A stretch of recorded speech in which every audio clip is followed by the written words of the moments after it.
Ibra di testa, Tonali, gol! Sandro! Meritato!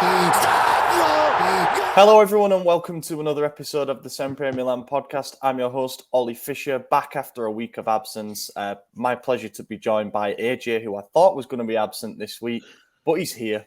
Yeah, I announced it. Apparently, you schedule time off work. You tell everyone you're going to be gone, and then the boss calls you in because the circus can't run without the ringmaster. So I'm back. Happy to be here, though. I got in yesterday. Obviously, I was in Italy, and I got to see two of the games that we're going to talk about today. So it should be fun. And we got trusty Madison as well, and his dog. Yeah, that's what I was laughing. Like, what the fuck is this dude doing? We got a fourth guest. Yeah, man. Happy AJ had a good time in Italy. He had a revolution about one of our players that he's been slagging on for the past 4 years. So I'm excited for him to have a funny story about that as well, actually. Yeah. It's, and the dog is no longer in the picture, so. Yeah. Sounds like he just died. Might just keep popping in and out, which is fine. Yeah, it's kind of like a tale of two games, like complete opposite ends of the spectrum. Oh, there we go. Complete opposite ends of the spectrum for you, AJ, in terms of the games that you saw. But for those who don't know, you saw the Cremonese and Lazio games at San Siro. We'll just dive into the Cremonese one, shall we? This should be a nice quick recap. But rather than talking about the game itself, which was yet more drop points against the team that are down the bottom end of the table, they were in 19th. It's just typical us this season. We've rotate a few players and all of a sudden forget how to finish. Talk us through what it was like to go to your first ever game at San Siro. It was incredible, honestly. We got off of the metro at Ippodromo instead of the stadium. We were going to walk around a bit because we got there fairly early. And just you get out there, and I didn't realize at the Ippodromo stop that you can see the stadium. And when we got out, we turned right and saw like a little park. We're like, oh, that's a nice park. Like, let's walk around, check that out. And then when we got to the park, we turned around to the direction we just came from. And had we have looked left coming out of it, we would have seen the stadium right there. And it caught me by surprise. And like, I don't know, this is going to sound corny, but like I actually choked up and cried a little bit. Like just seeing, I don't know, it just was like, you saw the starting lineup as well, like, then at the same time. Yeah, we'll get to that in a bit, but it really was an emotional experience for me. Just as you guys know, the 4 consecutive years of having this trip canceled on me, that I'm just like, until I was in the stadium in my seat, I still didn't know if I was actually going. Like we got food before the game, and I thought I'm probably going to choke on my food and die here and just not make it to the game. Like there's no way I'm actually going to see this fucking team play.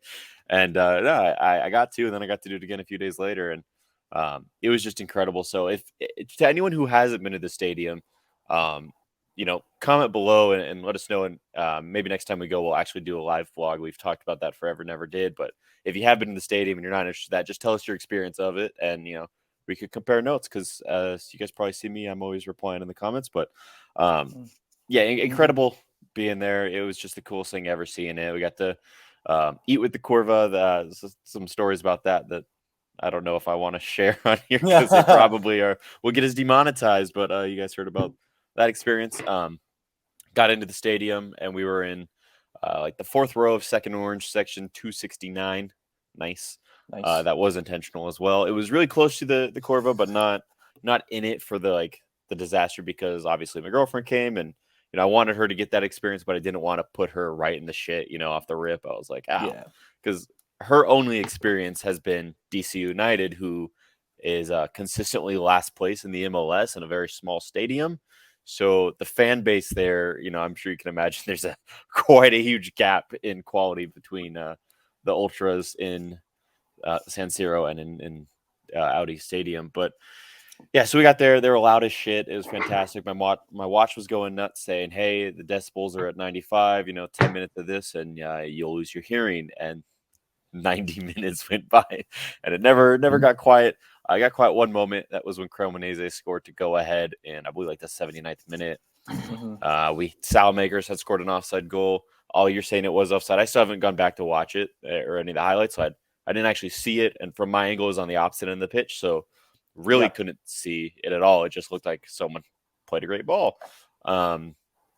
CDK rounding the keeper and not scoring was also on the far side, and the entire row behind me, like everyone stood up. We all thought, oh my God, this is the moment we're going to see it happen. And when it didn't go in, it was a mixture of whistles and, FUs and then laughter, just like this fucking guy, he just can't do it. And it was like that the whole game. After that chance, he really, watching him live, you can tell he does have a lot of footballing knowledge. Like, he is a good player. He just can't get anything off. And it's got to be confidence, like we've been saying for weeks, because he's always in the right spot. He's making the runs. He's just not getting trusted with the ball, and rightly so. He shouldn't be. Go ahead. His completed dribble percentage is higher than Leao's. So by the stats, he's a better dribbler than Leao. Well, Leao also takes on a lot more, tries a lot more things. So I'm just saying, man. Yeah. Stats don't lie. Stats definitely lie. Stats don't 100% lie, say stats lie. Stats don't lie. Since we're doing the game stuff now, on the Salamanca's offside, he was offside. It wasn't a massive offside. It's not like there was a clear gap between the two players. It was one of those where he's leaning off and his foot's a bit off as well. The semi-auto offside is always going to pick that up. There was no debate about it, in my opinion. What was annoying is that he could have held his run and he'd have still been absolutely fine if he'd have just made sure that he was the half a yard back that he needed to be, because he still had so much time to bring that ball down. He got himself through on goal. It was a tidy finish, really, in the end after the one touch. But that happened. The CDK thing, I also thought that was the moment. He also did the right thing trying to round him. I actually don't have any problems with the fact that he tried to go around the goalkeeper, because when you're in the situation that he's in, you want to try and give yourself an open net, which is what he would have done if that touch had just been a little bit wider, perhaps. I can't fault him too much on it, though, because I think Kaneshi, the Cremonese goalkeeper, did a really good job. There's a good still photo of him, and his left leg is fully outstretched, and he gets just a stud on the ball, to make sure that because if he gets it wrong, it's a penalty and probably a red card too.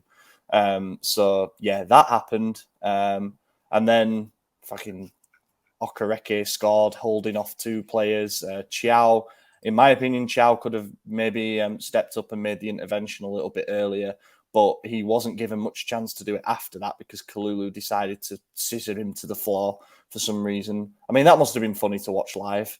Yeah, so that was on the opposite end from where I was. So I couldn't see the collision, but from the angle, you see Kalulu coming in, and it looked like Chow's got him. He's just waiting for him to make his move, and then he was going to throw in the tackle. And then you see Kalulu go in to where him and Chow are both right behind the Cremonese player from my angle. So you can't see them. It's like, an eclipse almost with people. And then all of a sudden you just see two Milan bodies drop.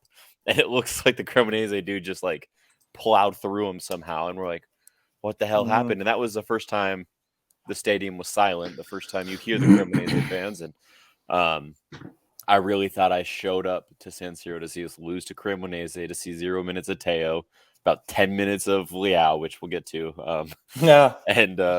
Just like, I was like, I just really spent money to watch Rebic and Origi and Ballatore and all this. And I was like, and we lost to Cremonese. And then we obviously got the one goal, which makes no sense. Like, it went through people. So did it get a touch on Krunic? Because the stadium put up Krunic's face for the goal. They did the Rade Krunic, that thing. And then on the website after the game, it said Macias. So I don't know.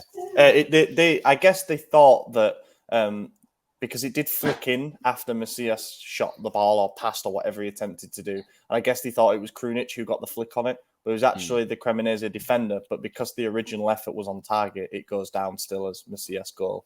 Gotcha. So that's the way that they judged it. I think we also tweeted the Krunic goal gif. It was a bit chaotic at that point.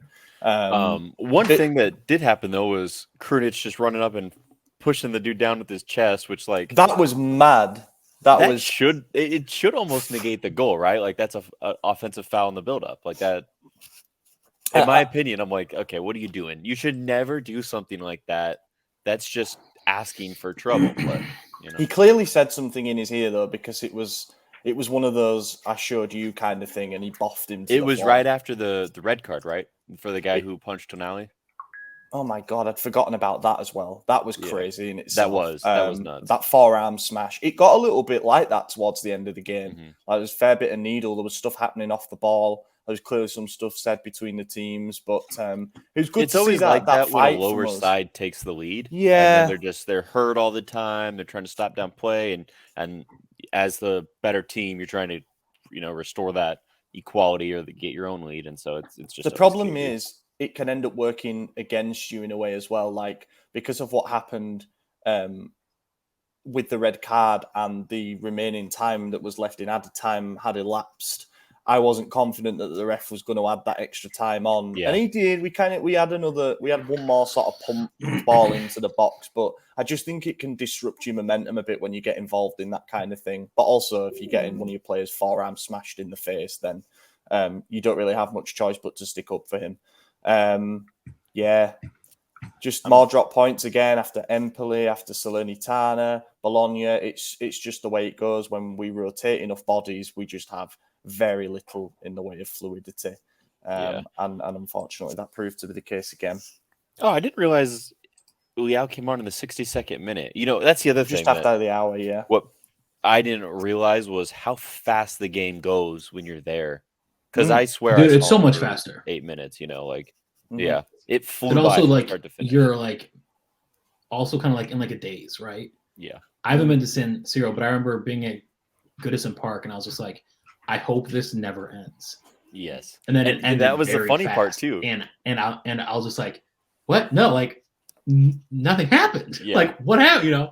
And then I was during the Lazio game, as soon as it was added time, like I was torn because I was like, end this shit, blow the whistle, do not give them an opportunity. But then I was like, I don't want to leave. Like, this is it. Keep going, So that was crazy. But yeah, and then my revelation that you mentioned, Calabria is an incredible right back. So I take back most of everything I said about him in the past. He's really good. And watching him, because another plus to being live is you get to pick which player you want to focus on. You don't have to follow the camera, and so you see way more off the ball stuff. So that's when you realize how good the midfielders are. And that's like what I said when what was it, the Napoli first leg, the last game that I went to, and I picked Tonali, and I said it's one of those where if you can scan the whole field at once, you really appreciate what they do and how hard it is to just dictate the tempo of something on your own. And you also really appreciate how much ground they cover, especially fullbacks. Like you see Theo going 80 meters back and forth the whole game. The fitness is incredible, and to still maintain composure right until the last minute. Near enough. Fair point. Good point. That's why I was like, wow, Calabria is actually fucking great. We'll consider you a convert. I was so happy when you sent that in the chat. I was like, I'm going to make him say this on the podcast.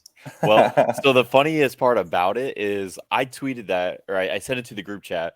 I didn't mention it to Gemma because I don't even know if she knows about my fucking agenda or whatever. Like, I just enjoyed the game. Well, then during the Lazio game, before halftime, she leans over to me and she's like, "Who's number 2?" And I was like, "That's Calabria. He's a captain." She goes, "That guy's a fucking idiot. Like, he sucks." Oh, right, yeah. And I was like, you don't know the backstory, but this is the funniest moment of my life. And I was like, I think he's actually not bad anymore, but I used to hate on him. This is why I brought you to Italy. I was like, I just need someone to back me up. But it was so funny. I mean, to be fair, she's actually getting really into it. She's loving it. And she bought a Giroud jersey. Well, I bought it for her, but she picked it out. And, she knows all the players now. Like, Lorenzo's girlfriend was shocked. Like, oh, you know every single player on the team. And she's like, oh, you don't? Like, because of how much I dictate her life with the sport. She just assumed all of us do that with our plus ones. Shannon's always like, which jerseys are we in this week? I'm like, shut the fuck up. Well, that's what I told her. I was like, it's just me and Ollie because Jordan likes it, but Shannon hates it. She doesn't give a fuck. She won't be in the basement watching the game. And it sounded like Becca, who Lorenzo's misses, tells him what they're doing, and if there's time to watch the game, he gets to. So Yeah, it that's was true. funny. But yeah, That's true. Yeah. tops and flops, I think. Is that Yeah, right? tops and flops, and then we'll move on to the game that's actually worth talking about. Cool. But really important to highlight their your first experience of San Siro and how magical it is, especially walking out the metro, and it's just this huge like spaceship type structure. Yeah. I'll never forget my first time seeing There's it. nothing And like wow, it. there's nothing around it. First of all, so it just stands out so big. But yeah, crazy. Honestly, like this is tough to pick out tops because there wasn't anything in the way of a meaningful bit of attacking play, barring a good cross to Brahim Diaz that was missed kind of point blank at the back post, but he's short, and that's what happens. The attacking department, again, kind of failed. Defensive department didn't have much to do, but when they got that examination towards the end of the game, Kalulu and Chow just kind of whatever collided. I'll give it to Salamakers, though. I think he was the brightest of a bad bunch. Yeah, Salmakers was really good. I'm going to give it to Macias just because he scored the goal. And another thing when you're there live is like nothing ever looks as bad as it does on TV. So like, we'll get to it with Lazio, but you guys are saying, oh, it's such a boring game. And like, I had the time of my life. It was the most fun ever. I didn't have a single boring moment. So everything was good, you know? And it's hard to like, I don't know. The only thing I just remember thinking, don't take Salamakers off. He's doing so well. And then when Macias came on, he was like making good cuts, making good passes. And then obviously he scored the goal. And I was like, wow, Macias is actually pretty sharp. So I'll give it Macias. Calabria, because AJ realized how good he was. I like that. Fantastic. The other thing I will give Macias credit for, since you mentioned it, is he placed that free kick in the only channel where when you're hitting it low and soft like that, it was going to cause confusion. He could have put his foot through it and had gone into Rowe's head or whatever, but the fact that you just thought, I could do something a bit crafty here, and it worked. Fair enough, he came up with the goods there. Flop of the match, for me, Kalulu, like, that was pretty bad. That nearly cost us that nearly cost us the game. You know, that nearly sent Cremonese away with what would have been a massive 3 points for them. But just no good. Yeah, it probably should be Kalulu. I think CDK is the other option, but I think CDK does enough right that even though he didn't get the goal and he looked kind of silly in the way it happened, I'm still not going to give him flop. I'm going to give it to Kalulu as well because ultimately that's why we conceded and we didn't get the 3 points. Yeah, exactly what you said. Great, and we can move on now to the better game. I messaged you like a few hours before the game and said, I'm rarely confident. I predict a win in here like once a month in the predictions that we do. But I have rarely been as confident that we were going to bounce back with a win as I was before Saturday's game. I remember texting you like, please don't worry about today. You're going to see 3 points. And it proved to be that way. It was 2 first half goals. It was really, what was it like, by the way, going for a day game as opposed to a night game? It was honestly so cool. Like I actually really enjoyed it, and I was nervous that the sun was going to be just shining right in my eyes, but luckily the rafter that covers the Corva was just perfectly where the sun was, so it never got there. It was sunny, and like the top of my head, I don't know if you could tell, but it's burnt. Like I bought a knockoff hat, you know, outside the stadium because I was roasted, but it was really cool. I don't know. The atmosphere is different during a day game. Obviously, this was also a bigger game. So, but yeah, I enjoyed it. I would do another 3 p.m. kickoff there. Yeah, it was nice. It's kind of cool having the rest of your day then to celebrate it as well, because when it's a night kickoff, like tomorrow's game against Inter will finish at 11 p.m. local time. It's like it's almost like good luck getting home after that. And that's how it was after Cremonese. Like we were exhausted. You know, we did a full day of touristy shit and then went to a 9 p.m. football match. Like, our bodies were beat, and then a mile walk back to Lotto Station so we could skip the mess. And it was still a mess, honestly. Like, probably could have gone on at San Siro, but we did it just to be safe, just in case. But yeah, it was good. Anyway. 2 goals in the first half. I guess what you will have seen being there in person as well is how good our high press was early on in this game. Lazio, I will say, just as an undertone for the entire game, just did not look arsed at all. They were really, really bad. To say they're the kind of have been the runaway second team in Serie A, I think it reflects pretty badly on them that they can have a performance that bad. It's not like they got dicked 5-0. It's not like it's as bad as what we were at their place when we lost 4-0 to them. But they just weren't at the races at all. They didn't have any intensity. They were sloppy playing out from the back. The midfield looked like they'd never played together before. Benacer pushes up, takes the ball off of... can't remember who he took it off now. Might be Sergio Roberto. And then, into Giroud, lay off, finish 1-0 up. And then Theo Hernandez, 84 metres. And it wasn't Giroud who scored. No, Giroud laid it back to Benacer, who scored. Oh, you were saying, okay. He kind of scuffed it, though. He hit it into the ground, and then it went over. But it was a cool scissor kick, though. Yeah. Unfortunately, both these goals were, again, opposite side of where I was. So, yeah. In fact, every single goal I saw except for the Macias one was. The Theo goal you kind of want to see from a distance, though. Because you get to just see it soar. Well, apparently not, because there was a supposed deflection that I made a fool out of myself on, and but I beat Isaac with the whole chemistry talk instead.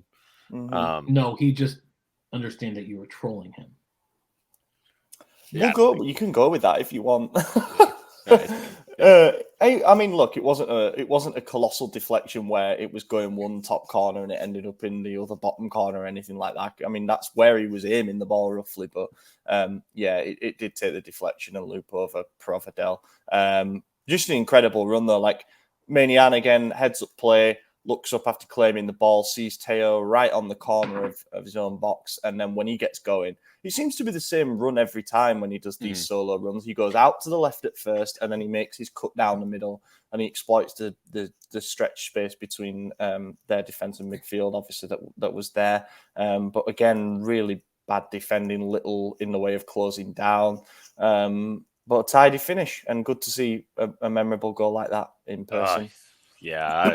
I lost my mind. I felt like I was feigning. Like, I grabbed onto Lorenzo immediately. I was like, oh my God, like, what's going on here? And I mean, that was the coolest goal we'd ever seen. Going back a little bit, though, obviously Leao got hurt after 9 minutes, taken off after 11. I don't know what it looked like they were taking a water break at first. No one in the stadium, at least, understood right away that it was because of an injury.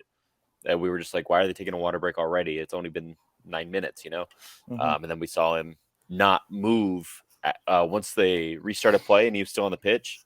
He didn't move from his spot, and he pointed to Giroud and someone else to like go cover my man. I don't have this, and then they kicked it out for us, which was nice, and he walked off from there. But he did make a run immediately that cut in. He almost put it up and almost had one. And we both were like, okay, Leao's feeling it. Like, he's got this. And then, of course, obviously, it was during that as well. That it was the ball just got away from him at the moment he was trying to shoot, and it was the stretching to get to the ball that did it. Yeah. But the good sign is that he thought he was okay enough at first. Like, they're saying now it's an elongation, which is basically just an overstretching. Yeah. And it's not anything serious. And he obviously tried to carry on, but Pioli you could see Pioli on the TV cameras shouting at him, Rafa, come off. Not risking anything here. And that's the right for the move. best. Yeah, for sure. Yeah. Yeah. I get, like, obviously this was the bigger game of the two. Like, this was a must win, as they all are at this point, but yeah, I mean, it's the right move. If everyone else is in agreement, like, look, we'll change the system and we'll work around it, then we get it done. And obviously 2 goals within 10, 20 minutes after that, like, it was good. And, Rebic scored one too. It just also got called off. Was that very clearly offside? That one was actually right in front of me. I didn't think it was. It was one of those. I'm not watching anything for offsides, It was one of those where something had happened previously, and then when they cut back to it, Rebic was just finishing the chance. So the first watch, you couldn't see if he was offside or not, but there wasn't really much in the way of complaints, and the check for it was quick. So I presume he was well offside. But yeah, he was right in front of me when that happened. So that was cool. I got to see that, and we're excited because there was a long period of time without a goal, and then they called it off. So that was a bummer. But yeah, it didn't seem like they were contesting it. And we didn't even know why. So I was like, was it offside? Was there a foul in the build-up? What happened? I had no idea. One thing I will say about this is, as I was writing the match report for this, after like 80 minutes, I had 2 paragraphs for the second half. It just seemed to just evaporate. The time just evaporated, and nothing was happening. That's great from us. Game management, keep those energy levels high. You don't have to be intense for the full 90. Then we can keep a bit in the tank for obviously important games that we've got coming up. But it would have been nice. Pioli for said us the to temperature really wore the guys out immediately. Yeah, which was apparent. It was really obvious. I didn't even watch that interview, actually. My girlfriend told me about it that night. She's like, oh, I saw Pioli said this. And I was like, how did you see that? And I didn't. Apparently. She's actually a bigger fan than you. We'll get her. Yeah, on 100%. Yeah. Yeah. Great stuff. Tops and flops then, shall we? Top for me, it's a toss-up between Benacer and Theo for me. Obviously, the 2 goal scorers in the end, but also the ones who seem to be the most on it, perform their roles really well. Benacer more advanced midfield, Theo playing as a midfield at times as well. I'm going to give the edge to Theo. I was going to give it to Theo too, just because I'll never see something like that again. Mm. Actually, you might. Yeah, it's his second time doing it, so yeah. I love goals being scored from out of the box, and then he was out of the box upper 90. Yeah, and with those, you just can't beat that. Yeah, and like. Without resorting to hyperbole, there are only a few players in the world who can score a goal like that, Yeah. And for Theo to have done it twice, and both times to make it 2-0, both times in a big game in the season as well. Were they both week 34? No, Atalanta was the second last of the season, so that'd have been 37. Gotcha. But yeah. And flop, I can't even really remember. I'm looking at our ratings here because I've kind of forgotten. So it feels bad to pick one out for Leao, because he's weak. Got injured. That is a horrible shout. Destroy me in the comments. I dare you. They will. Do it. Please do, everyone, and I'll back you up. You'll get a love from SempreMilan if you do it. So just know that's AJ, not actually SempreMilan. Uh, I picked up a copy of Gazzetta dello Sport the morning after. Just I wanted Nice it. souvenir, It's got a picture of the EuroDerby on it. It's got Theo doing his little thing, and then the Lukaku shush side by side. But their ratings, they actually gave Leao obviously a no rating, and they gave a no rating to Mike, even though he had an assist. But just because they did. He had zero involvement, and he had nothing to do. They didn't have a single shot, or a shot on target. They might have had one shot or a couple, but he had nothing to do. So harsh to call him a flop, but I don't like. There wasn't a bad player. If you ask my girlfriend, she says Calabria, but I didn't think he was that bad either. Pioli rotated a lot too, so it really was hard to give someone like a fair shake. We can just say job well done then. Happy days. It could have been bigger. Obviously, it's a bit annoying that Juve went on to beat Atalanta and Inter went on to beat Roma. The race seems to compact and everyone's within 2 points, and then those head-to-head games happen and it extends out a bit again. But yeah, we're no closer to knowing things like if Juve are going to get another points deduction this season, if they're going to get turfed out of Europe. It all seems to be going to another appeal. We do know they're getting another deduction. We just don't know how much, or if it's going to be next season or this. I feel so much. I feel so much more. Season. It feels 9 tough. points now. They'll get their next punishment within a month, but then it can be appealed again. And if that happens, which it will, then it's likely to apply next season. But then they've also said that they want the punishment to impact their probability of getting into the Champions League next season. So I don't see how you can do that if the punishment doesn't come until July or whatever. Yeah. The biggest thing would be to hear that UEFA are going to stop them from entering, and conduct their own. But I mean, is it fair for UEFA to do that to Juve but not PSG or Manchester City? It would probably be for the salary thing, I would imagine. The capital gains thing isn't really there. I mean, they can investigate it. No. The reason their capital gains thing does count is because the Prisma investigation for the other one, the salary one, also uncovered wiretaps of them saying the purpose of the plus Valencia thing was to intentionally skew it in their favor. So because there is proof that they did it intentionally, that's why it's now a deduction and not just, well, we looked at transfer market and it doesn't line up. Now they're saying, oh, there's proof that you saw the values and said, nah, let's just say it's more with the intent of screwing the system. That's why they're getting it this time. And something will happen, and they'll get done on 2, potentially 3 counts because there's another refereeing scandal that's come around. But I'm going to hold off on commenting on that until we get the full info. But the salary thing sounds like it could be even more serious than the capital gains thing. I don't know why they didn't just go for that first, if that's the one that's like absolutely cut and dry, could be relegated kind of thing. Yeah. But yeah, we'll see where we are. We've got to keep winning games. We could win Juve and beat Juve and finish above them. But unless we beat the teams at the bottom end of the table, and I think we now play the bottom 4 or something as well as Juve, and then that's the rest of the season. It's odd that I feel more confident about beating Juve than the other 4. This season, Pioli just doesn't understand. I don't know if it's Pioli or our players who just don't arrive for the occasion. It could be a bit of both. He also changes the entire starting 11. Yeah. The thing is, as well, we'll do the Inter preview in a second, but then you've got Spezia between the 2 Inter legs, so you can imagine there'll be more rotation for that, and Spezia could do with the points themselves. And then the next game in the league will be after the second leg against Inter, so the players could well be tired, especially if there's extra time and everything. And only then can you start, fielding your starting lineup fully for every game. And we don't know where we're going to be with injury situation. So that's why I always think it's more important to get points on the board early. And then, but yeah, here we are. Let's move on then. We have another game in the Champions League to preview, and it's quite a big one. So after Maddie's quick location change there, I'm sure you've all clocked the throwback to the outdoors venue for him. We've got a really important game to talk about here. The Champions League semi-finals are upon us.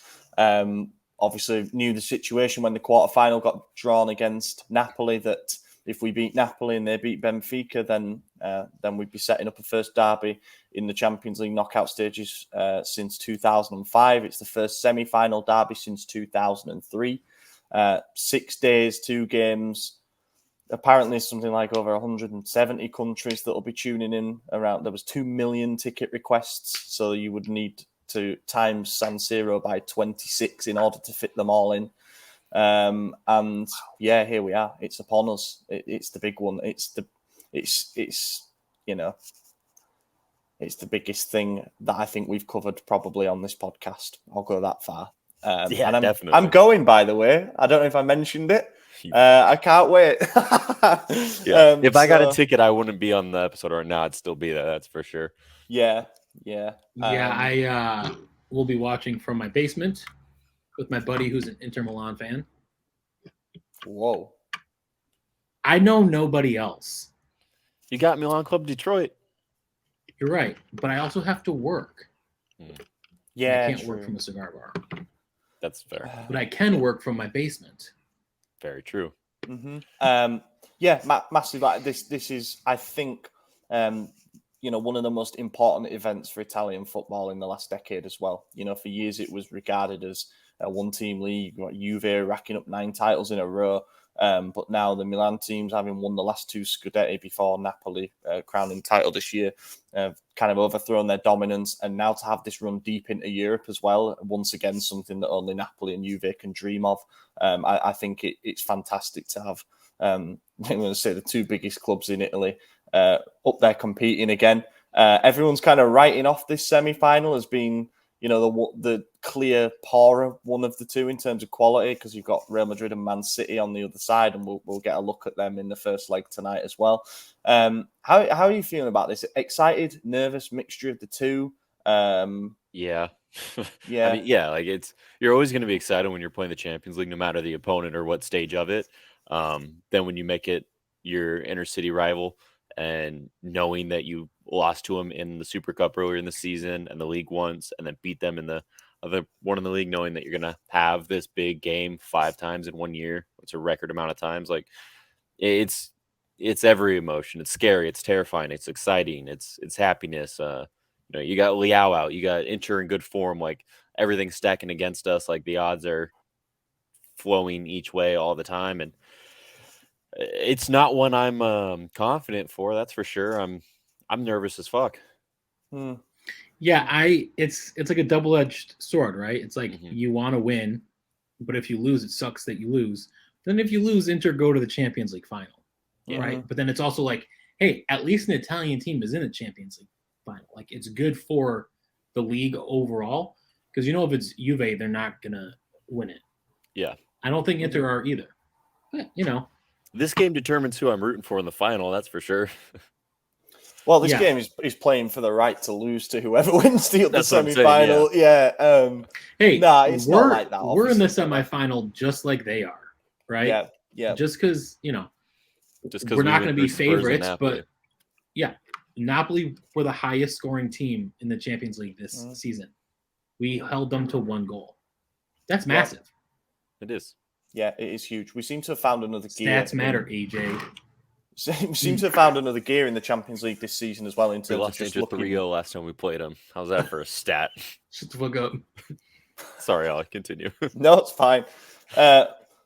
You mentioned it a little bit before. Inter are coming into this game as like the bookmakers' favourites, and quite a few of the leading pundits are saying that they make them the favourites as well because they're coming in slightly better league form. They've won 2 derbies to 1 so far this season. They've got a deeper squad. We might not have Leao for one of the games, which is obviously massive. Do you agree with that, both of you? Yeah. Do you think they are favourites? Yeah. I think so. Just the way that they've been playing. Do you think that's a good thing, just in the way that Napoli were favourites? I mean, I don't know if I think it's a good thing or a bad thing, but I'm going to say I think it's a bad thing, not because of the label favorite and underdog, but because I've seen how they've played over the last 5 or 6 games. I've seen Lukaku get a goal and assist in each of the last 3. Like I've watched them become the team that I was afraid of last season and the year prior, and not the team that started the season getting laughed at. So that's why I'm afraid of it. I do think they're a fantastic team right now, and it's definitely not something to take lightly. And then you add in the fact that Leao may not be there, and they're not gonna just sit back and let us beat the shit out of them like Lazio did. So it's scary. I like being the underdog against other teams, not against Inter. I feel like in the last 5 years, Inter have just had our number. We've beaten them a handful of times, but the majority they've beaten us pretty well. I'm not hopeful. I can say that. I'm extremely excited. Mm-hmm. When we finished Napoli, I thought we were going to the final all the way, and now my opinion's kind of swayed just in the last couple. Yeah, also Inter were not playing as well then, right? They squeaked by Benfica. 5-3 was the aggregate, something like that. Yeah. So they're also leaking goals in. We're not, so it's gonna be a fucking wild 7 days. It's going to be mad. Team for Wednesday night potentially picks itself if Leao's absent, because you don't have to worry about the flanks anymore. I suppose the only debate maybe is in the back 4. Do you stick with Tomori Kier as the centre back pairing? I think it's got to be. I'm going to throw something out there that might be controversial, but I'm thinking of when we played them in the league in January and we lost 1-0. And I didn't think we were that bad of a team. But if Leao's not going to be there, if he's not going to play at all, I think maybe switch back to the 3-5-2 or 3-5, whatever we did.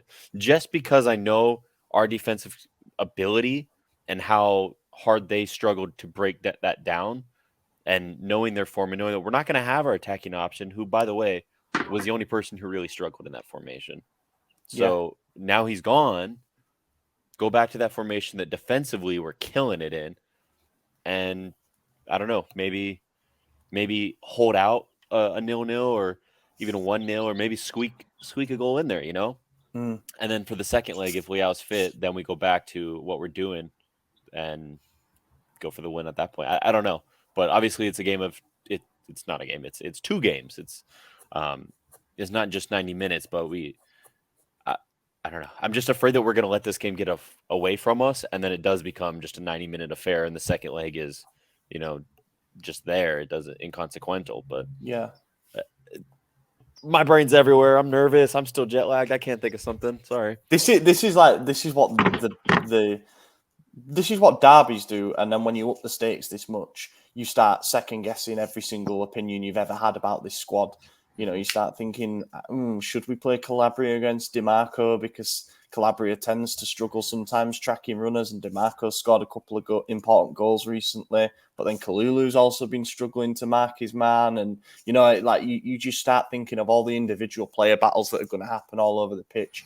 I'm thinking you want Tomori on Lautaro and Kier to try and handle Dzeko if they play, Tonali on Barella and match them up that way, Giroud to try and get the better of Acerbi, and there is a lot of intriguing stuff that's going to happen in this game, and I hope that the spectacle lives up to the hype, but I really don't see it. I think the stakes are too high in this game, and both teams will be happy to take it to a second leg shootout. I have a really strong feeling about this being a draw, either a 0-0 or a 1-1, but a 0-0 is favoured result for me. There'll be a goal inside 10 minutes now, but you also have to remember, Inter are not they're probably just as nervous as we are. They're not going into this this is gonna be a cakewalk. They've lost. They're 11 going times into in the this we also have got to win, right? And it's not like a quarterfinal or a round of 16 where it's you're going on. That's more games. We can just concentrate on the league now. No, because the finals after the league's over. So no matter what, we both have the same amount of games left. That's not true. They have the Coppa Italia final as well. Yeah, or Coppa Italia. Yeah. Man. Just got to do predictions. I'm turning red just thinking about this game, guys. I'm fucking nervous. I'm really nervous for this. I'm really excited to be there. Don't get me wrong. Are you going to be at the one tomorrow or tomorrow? Next week? Yeah, I'm flying out tomorrow morning, early on. So nice. I'm going to try and soak stuff up in the city beforehand, and just try and get a vibe for what it's like on such a tense day. And the privilege of it being there is not lost on me at all. Don't get me wrong. But I've said to the Mrs. Jordan a few times over the last week, I actually don't want to be there. It's too much, man. It's too stressful. It's just going to do things to my blood pressure and my heart rate. And it's also difficult when you're in the press area, because you're not expected to celebrate goals. You've got to keep a little bit of, decorum about you. And that was tough when we scored against Napoli. It didn't really happen. You've got all the Milan journalists jumping up and fist pumping, which I think was really good. But yeah, I'm just well excited to see what tifos both teams have got planned. To see if Theo and Dumfries try to punch each other again. There's so many. I fucking love it, man. There's so many subplots to this game. Do you think someone's going to intentionally do the fucking flares again to try to recreate that moment? Nah. Yes. No, because it resulted in Inter having to play behind closed doors for the next few European Didn't games. they have to forfeit that match too? Yeah, it ended 5-0 on aggregate because of that. Really great for us. We do have the positive precedent when it comes to this. We did win the 2 other Champions League knockout games. The first one was away goals. Shevchenko scored and Obafemi Martins equalised, and that took us to the final against Juve in 2003, which we won on pens. We've never lost to an Italian team in the Champions League. Maddie's clapping the team out already. Yeah. The dog scratches at the door to come in, and it sounds like nails on the chalkboard, so I was ending that real fast. Yeah, cool. 0-0. That 0-0 is my prediction, and it would be bad to go and not see a goal, but I just have a really strong feeling both teams will say, let's have a one-off game. Let's do it like that. Hope to be wrong. I don't think so. I think Inter's going to come out swinging. I think they smell the blood in the water and think, all right, let's beat them while they're down. They might not have their best player. We're in hot form. Let's try to make this another Super Cup and end it quick. I can see it. Oh, sorry. Go ahead. No, that's really all I was going to say. I could see them coming in thinking that if we were missing Theo or Tomori, but because Leao's an offensive player, he doesn't do much on defense. You He could did also against argue Napoli. having Salamakers on the left and Macias on the right, they drop back and are a little bit more defensive than Leao. So, Well, and one thing that actually really favors us with is having both Salamakers and Macias on the field at the same time. It tells Inter that they don't know which side we're going to be attacking down. When it's Leao, Because they're both we're shit. flanking the left. I mean, I don't want to say that. He's apparently going to be Brahim Diaz, not Macias on the right. good. So, I think that's even better, actually. yeah, Because I do I think don't know why I Salamakers look good said on the left. Macias. I thought it was Yeah. Macias too. So, and the predicted lineup also has Benacer as the number 10 again, the number 10, but really he'll just be pinning whoever plays as 6 for the other thing that we all forgot to mention is we have Maignan again. We didn't have him the last 2 that we lost to him or to them. And we did have him obviously in the beginning of the season when we won. We also had Leao score a brace early on. So, I don't know. By the way, but if they're going to attack like I think they will, that honestly plays into our hand better. It did against Napoli. Yeah, and just so this isn't out of date if something comes out in a few hours, Pioli did actually say there's a chance that Leao starts, but there's only a chance that he starts or he misses the game entirely. Yeah. Like, he's not going to put him on the bench if he's not ready, but if he is feeling good tomorrow again, like he did today, then he's going to start. So fingers crossed he feels great in the morning and he gets the nod. But I do agree with not playing him at all if he's not 100%. Yeah. And I think that's the right thing to do. But yeah, fingers crossed Rafa is okay to get the nod. We are going to win one, though. I'm going to say it's 3-2 to Milan. Whoa. Jesus That Christ, would be a barn burner. I think it's going to be. I think I'd make it to 70 minutes if there was 5 goals. And then I'd just keel over. Well, all 5 are coming after the 70th. Could you imagine what a crazy 20 minutes that would be? God. Yeah, please. Nightmare. And then Real Madrid City's the 0-0. That would be funny. Yeah, let's move Haaland on. Gets injured right before they play Everton. I mean, I'm not crossing my fingers that he gets injured, but I would love for him to miss the final if we're there. Yeah, that would be nice. I mean, Same not with like a Benzema. serious injury, just like hey, you stubbed your toe, you better not play. Yeah. Let's move on. Spezia preview. It's gonna be a loss. Yeah. Oh, look, I don't want to call it an anticlimax because that's the way we don't want the team to think about it. But after the first leg of the Champions League derby, we face off against Spezia, who are currently 3rd bottom in the table and 3 points off safety. With Verona having climbed out of the bottom 3 with their recent win. They have only won 5 games all season. They have only scored 28 goals in 34 games. They let in 56, so their goal difference isn't looking too pretty either. And they have Leonardo Semplici in charge now, having had Luca Gotti and a caretaker prior to Semplici arriving. I'll tell you one thing about this. Now, maybe it doesn't feed into the logic because Cremonese came and kind of tried to defend. But the fact that Spezia have now dropped 3 points inside with so little time to go makes me feel like they've got to go for this a bit. And that might play into our hands. The last thing we want is to be playing teams that are happy to defend for a draw. But also, we're going to lose. So this team's not going to be playing for a draw. With 4 games to go, they need 3 points to avoid relegation. And let's be real, they're better. They're a better team than Verona, so they're going to try and do it. Like you said, they've lost their last 3. They haven't won a game since March 10th, ironically against Inter. But regardless of how you want to spin our form, another stat that does lie is we're unbeaten in our last 9 games. So, why not make it 11? Because we're not losing against Inter either. I don't know. I think we'll be good. We're obviously going to rotate, but like you said, they're going to come forward, and that's going to play into our hand. And this will be the game that CDK continues his shitty form. He will not be on the score sheet, but Origi will. Origi will score a goal. One thing for Spezia as well is if you stop Nzola, then you've pretty much stopped them. He's got 13 goals. They got Daniel Maldini. Yeah, but he's injured. So he did score against us in the return fixture, of course, and he did score against Inter. So there is already a bit of a narrative there. But I think he's meant to miss this game. There's a drop-off from 13 goals for Nzola down to 3 for the next player, and a drop-off from 15 goal contributions for him in total to 6 for Simone Bastoni, who is a left-back. So they're struggling attacking-wise this season. So I think it's one of those where if we're frustrated, we're looking at a 0-0. I don't foresee a situation where we get battered in this game. But we don't really have anything much to add because we don't know what the injury situation is going to be. We don't know if he's planning on rotating heavily again between the two legs, but we can presume so.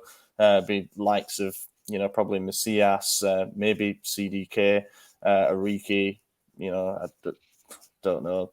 Could be Franks and whoever plays least on. Valpore will be on tomorrow. there. Yeah. Which will obviously make it a more difficult game. Actually. Out of our center backs, Chow is suspended for this game. And Tomori will be Is back. that right?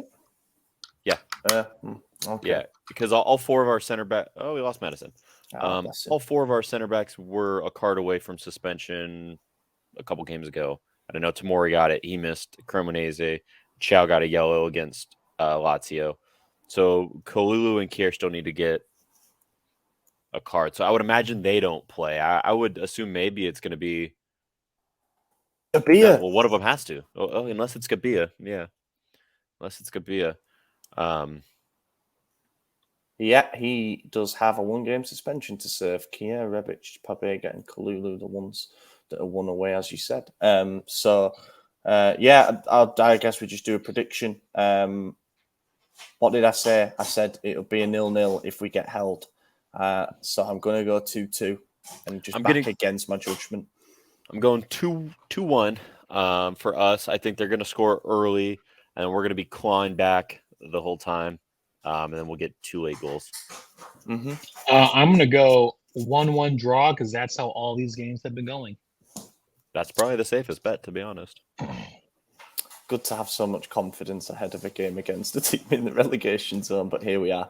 We'll do a couple of questions just to round off. Appreciate it's intense when there's 4 games to cover. Lorenzo Raffini wants to know, why is Italian pollen the worst in Europe? That shit was disgusting. It was so bad. So it's not actually pollen, but they just call it pollen. I don't know why. It's like the seed of a something tree. I can't remember. Mm-hmm. But it's like the little white kind of dandelion puff thing flying around, and they're just all over in the city. And we were dying at dinner. It was hitting us left and right. Him and I were just sneezing, and it was gross. So yeah, that pollen sucks. Yeah, sounds like pollen. Yeah, it sounds like pollen, but it's not. Pollen's yellow. These are white. Yeah, you're right. Can be any color. No, pollen's yellow. You're just a scientist, aren't you? Yes, You're sir. a physicist. I'm an scientist. arborist.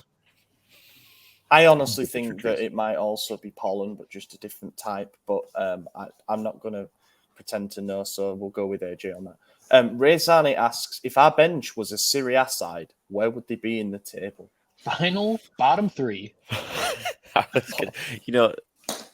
Yeah, they definitely be. I think bottom half. They're.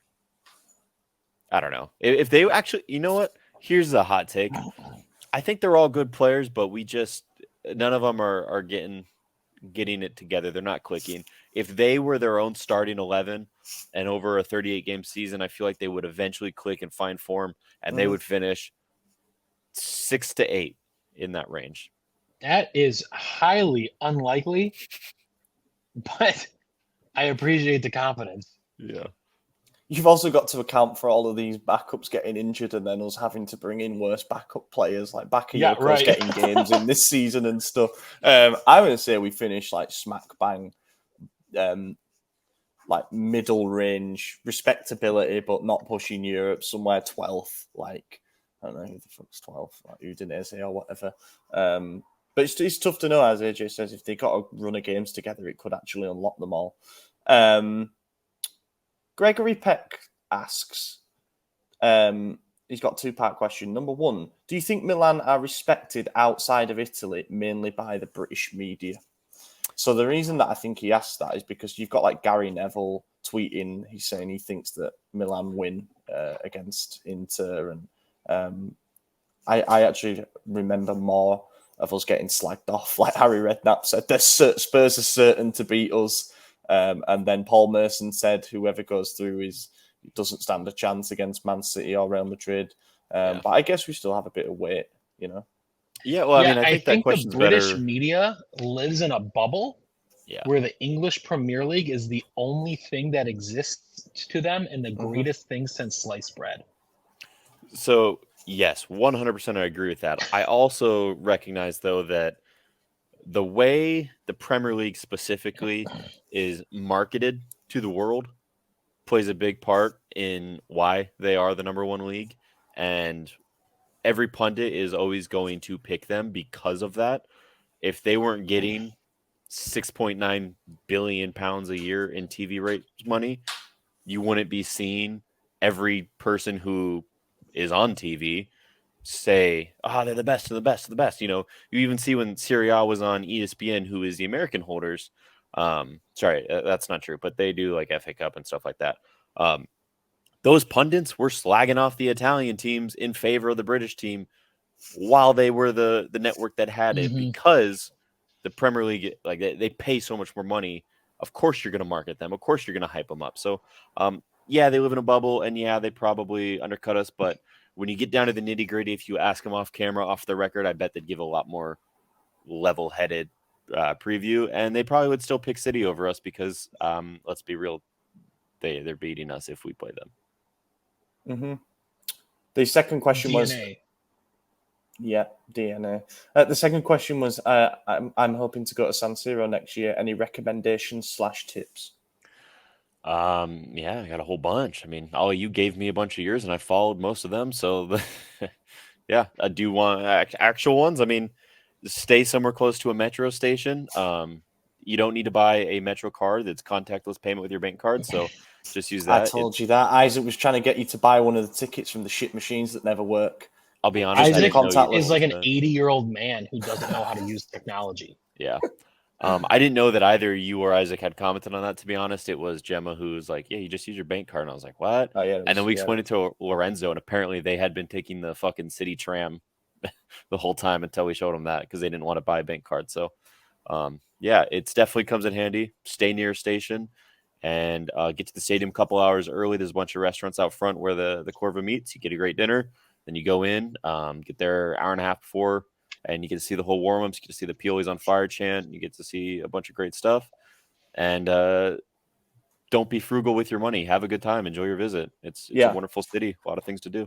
The getting to the stadium early thing is an important point because, like, my entire time growing up watching Huddersfield, it was more a thing of, like, get to the stadium as late as you possibly can because there's just not the same culture, you know. Like you spend more time in the pub, and that's when that's when you have the social side of things. But then in there, it's a completely different thing.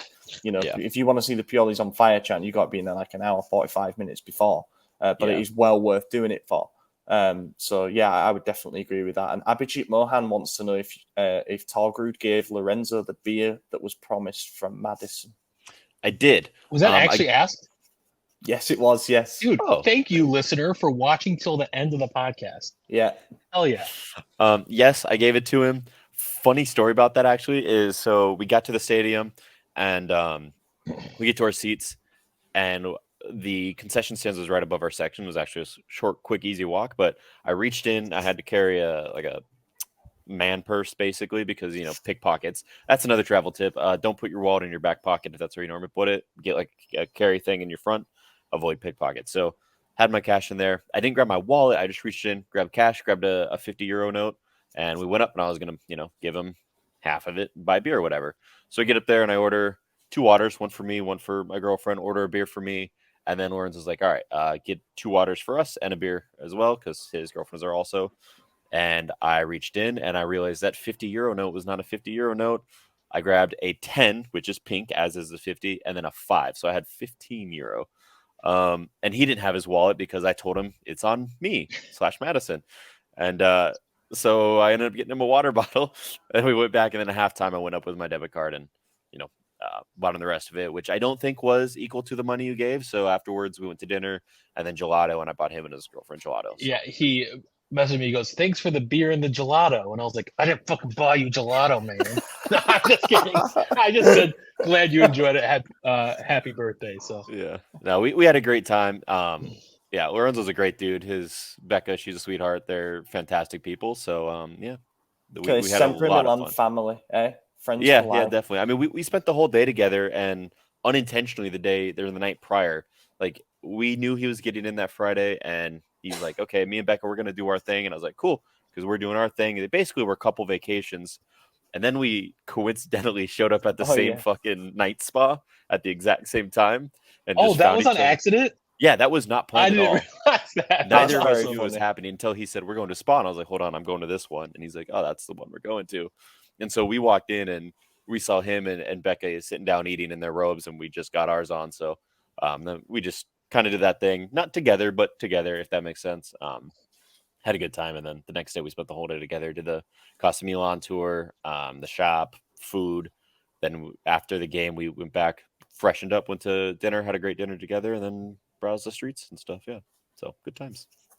Fantastic. That's a really positive note to end on. I'm not going to ask another question. Thank you to everybody who made it this far. Just as a heads up for this week, the bonus podcast is going to be talking a little bit more about AJ's trip and the merch that he managed to get while he was out there, which is well worth a reveal. So make sure that he's going to be live modeling it, starting from nude.